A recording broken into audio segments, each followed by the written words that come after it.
জয় শ্রীকৃষ্ণ। আমার আজকের গল্প রামায়ণ থেকে নেওয়া অন্ধক মুনির অভিশাপ।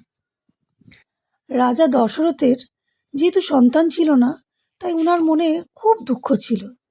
সবসময় ভাবতেন উনার পরে এই রাজ্য কে দেখবে। সেই দুঃখ নিয়ে তিনি একদিন শিকারের জন্য বনে গেলেন।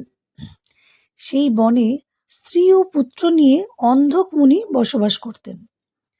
অন্ধক মুনি আর তার স্ত্রী দুজনেই অন্ধ, কিন্তু তাদের একমাত্র পুত্র সিন্ধুমুনি অন্ধ নন। সে সময় সিন্ধুমুনি পিতামাতার জন্য জল আনতে গিয়েছিলেন। জলের পাত্র ভর্তি করার সময় শব্দ হচ্ছিল।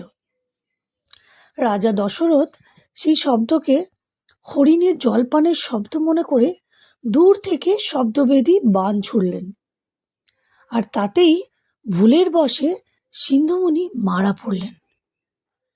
পুত্রের মৃত্যুতে শোকে বিহ্বল হয়ে অন্ধক মুনি দশরথকে অভিশাপ দিলেন, আমার মতো তুমিও পুত্র শোকে মারা পড়বে।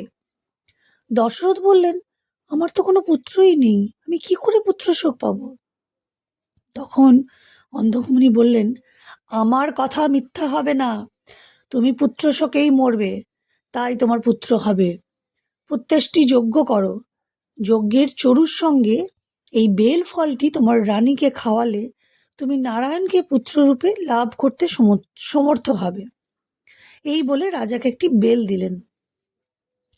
নিঃসন্তান রাজা দশরথের কাছে এই অন্ধক মুনির অভিশাপ বরদান হয়ে দাঁড়ালো।